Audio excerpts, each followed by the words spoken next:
My heart aches and a drowsy numbness pains, my sense as though of hemlock I had drunk, or emptied some dull opiate to the drains. 1 minute passed and leftwards had sunk. 'Tis not through envy of thy happy lot, but being too happy in thy happiness, that thou, light-winged dryad of the trees, in some melodious plot of beech and green and shadows numberless, singest of summer in full-throated ease. Or for a draught of vintage that hath been, cooled a long age in the deep-delved earth, tasting of flora and the country green, dance and provencal song and sunburnt mirth. Oh, for a beaker full of the warm south, full of the true, the blushful Hippocrene, with beaded bubbles winking at the brim and purple-stained mouth, that I might drink and leave the world unseen, and with thee fade away into the forest dim.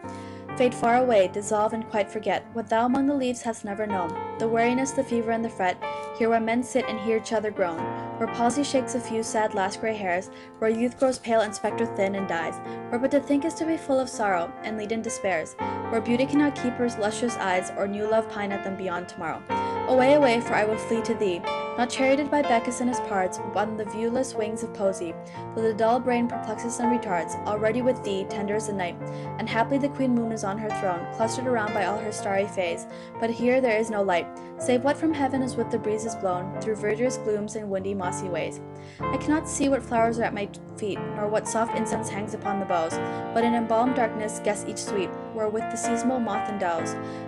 The grass, the thicket, and the fruit tree wild, white hawthorn and the pastoral England teem, fast fading violets covered up in trees, and midnight's eldest child, the coming musk rose full of dewy wine, the murmurous haunt of flies on summer eves. Darkling I listen, and for many a time I have been half in love with easeful death, called him soft names in many a mused rhyme, but taken to the air my quiet breath, now more than ever seem it rich to die, to seize upon the midnight with no pain, while thou art pouring forth thy soul abroad in such an ecstasy, still wouldst thou sing, and I have ears in vain, to thy high requiem become a sod. Thou waste not more than death, immortal bird, no hungry generations tread thee down. The voice of hearing this passing night was heard, in ancient days by emperor and clown.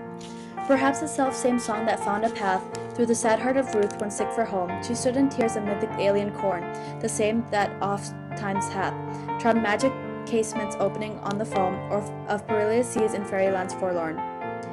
Forlorn, the very word is like a bell, to toll me back from thee to my soul's self. Adieu, the fancy cannot cheat so well, as she is formed to do, deceiving elf. Adieu, adieu, thy plaintive anthem fades, past the near meadows, over the same still stream, up the hillside, and now 'tis buried deep in the next valley glades. Was it a vision, or a waking dream? Fled is that music, do I wake or sleep?